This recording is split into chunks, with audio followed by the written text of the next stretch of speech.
आज हम बात करेंगे देश के गौरव महिला पहलवानों की। अभिवादन स्वीकार कीजिए उपेंद्र सिंह का। वे बेटियां जो विश्व में भारत का नाम और हमारा राष्ट्रीय ध्वज फहराकर भारत का नाम जिन्होंने ऊंचा किया।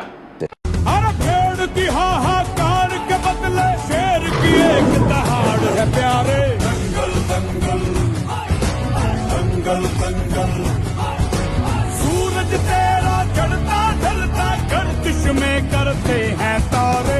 वे आज स्वयं अपने साथ हुए यौन शोषण और अन्याय के लिए दिल्ली के जंतर मंतर पर सड़कों पर धरने पर बैठी हैं।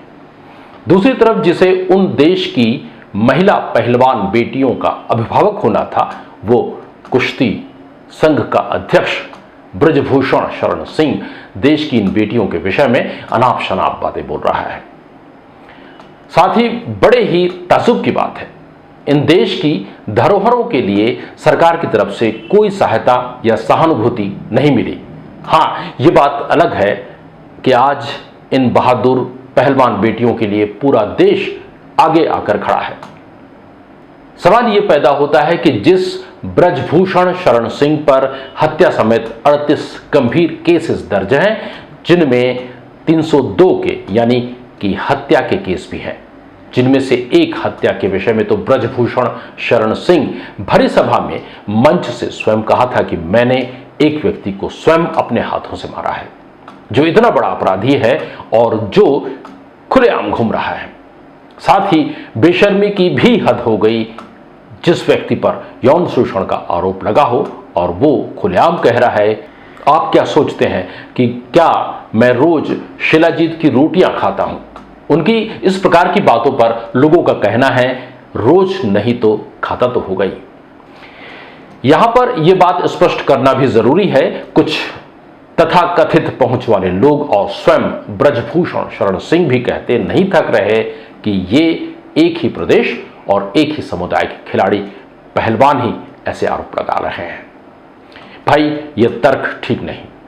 अन्याय जिसके साथ होगा तो वह आवाज भी उठाएगा। एक ही प्रदेश और एक ही समुदाय का होना क्या गलत बात है। इस प्रकार तो हमारे देश के प्रधानमंत्री और गृह मंत्री एक ही प्रदेश से हैं, तो इसमें क्या बुराई है। एक बात पक्की है, ब्रजभूषण शरण सिंह है बहुत पावरफुल। देश का दुनिया में नाम ऊंचा करने वाली महिलाओं द्वारा शिकायत करने पर भी दिल्ली पुलिस उसके खिलाफ एफआईआर तक नहीं करती। एफआईआर के लिए इन महिला पहलवानों को सुप्रीम कोर्ट का दरवाजा खटखटाना पड़ता है। तब सुप्रीम कोर्ट के हस्तक्षेप के बाद दिल्ली पुलिस एफआईआर लिखती है, जिसमें से एक एफआईआर पॉस्को की धारा में होती है, पर फिर भी दिल्ली पुलिस पॉस्को के मुजरिम को गिरफ्तार नहीं करती। दिल्ली पुलिस ने एफआईआर तो की, पर कई दिनों तक पूछताछ भी नहीं हुई। ऊपर से 28 अप्रैल रात को जो हुआ सबने देखा। 28 अप्रैल रात को दिल्ली पुलिस द्वारा बिजली काट दी गई, पानी बंद कर दिया गया, रात को घेरकर सारी सुविधाएं खत्म कर दी गई। रात को पत्रकारों को भी नहीं जाने दिया गया। धरना स्थल पर महिला पहलवानों को घेरकर मारपीट का भी पुलिस पर आरोप लगा।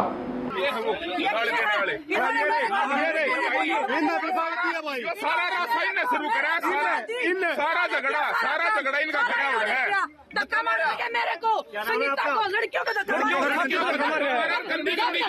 है। महिला कांस्टेबल का थी तो ये आदमी धक्का मार रहा था।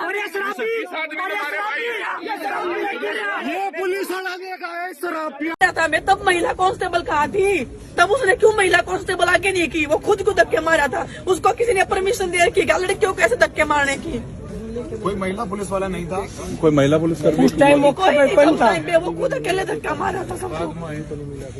क्या दिल्ली पुलिस कमिश्नर के इतनी अक्ल नहीं है क्या? अगर लड़कियां यहाँ धरने पे बैठी हुई तो यहाँ महिला पुलिस की 24 घंटे ड्यूटी होनी चाहिए।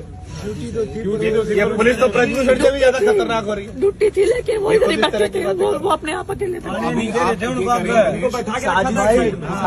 सभी देशवासियों से अपील है, ये बेटियों के मान सम्मान की लड़ाई है। दिल्ली महिला आयोग की अध्यक्ष को भी पुलिस ने नहीं छोड़ा, उनके साथ भी अच्छा व्यवहार नहीं किया गया, हिरासत में लिया गया। मैडम उधर से पीछे जाइए ना, गमले बन के खड़ी हुई है, उठाए के चलिए आराम से मैडम।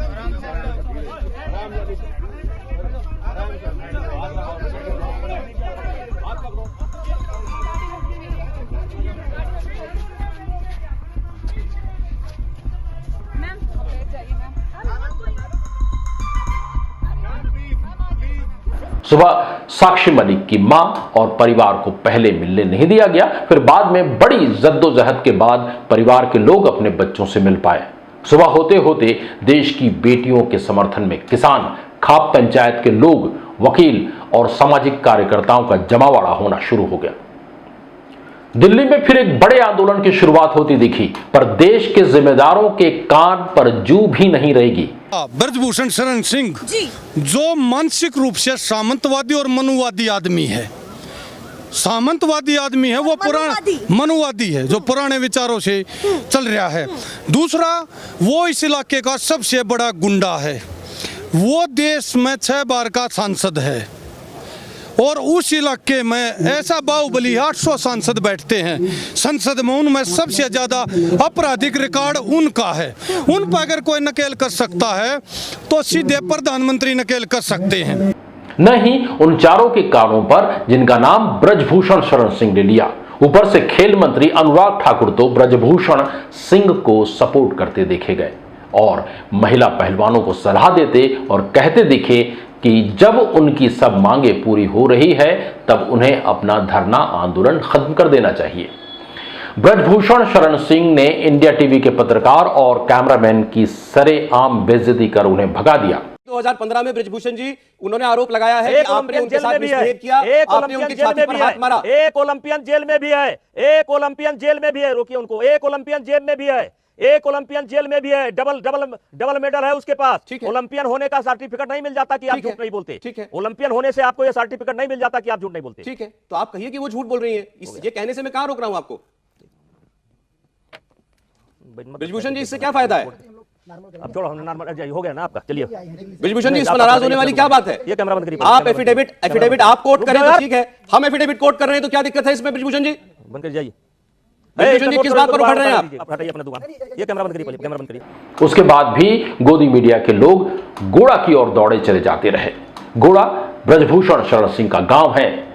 एबीपी न्यूज को उनके एक इंटरव्यू में ब्रजभूषण शरण सिंह ने कहा कि प्रधानमंत्री जी या अमित शाह जी या नड्डा जी, योगी जी, कोई भी मुझसे इस्तीफे के लिए कहे तो मैं तुरंत इस्तीफा दे दूंगा। पास को लगा हुआ है, यह धारा लगने पर 24 घंटे के अंदर गिरफ्तारी हो जाती है, पर इनकी गिरफ्तारी नहीं हुई। इससे यह बात तो साबित होती है कि आज मेडल पर सत्ता भारी है। आखिर 13 मई को ब्रजभूषण शरण सिंह को इस्तीफा देना पड़ा। इस्तीफा किसके कहने पर हुआ यह पता नहीं चल पाया है, पर यह बात पक्की है ब्रजभूषण शरण सिंह ने अपनी मर्जी से तो इस्तीफा नहीं दिया होगा। जरूर उनके सार्वजनिक तौर पर कहे अनुसार उन्हीं चारों लोगों में से किसी के कहने पर इस्तीफा दिया होगा। सवाल यह है, जब कुश्ती संघ ही भंग हो गया तो काहे का इस्तीफा? कुश्ती संघ भंग होने से ब्रजभूषण शरण सिंह ही नहीं, उनकी पूरी की पूरी खानदानी मंडली ही भंग हो गई। आंदोलनरत महिला पहलवानों और उनके समर्थन में धरने पर बैठे अन्य संघ संगठनों और आमजनों की मांग जो वाजिब भी लगती है, जल्दी से जल्दी ब्रजभूषण शरण सिंह को पुलिस गिरफ्तार करे। हम पहले भी बता चुके हैं कि जब किसी भी व्यक्ति के ऊपर पास्को की धारा में एफआईआर हो जाती है तो वह व्यक्ति 24 घंटे के अंदर गिरफ्तार कर लिया जाता है, पर यह अभी तक गिरफ्तार नहीं हुए। ब्रजभूषण की पहुंच कितनी भी हो, अंततः उन्हें गिरफ्तार तो होना ही पड़ेगा।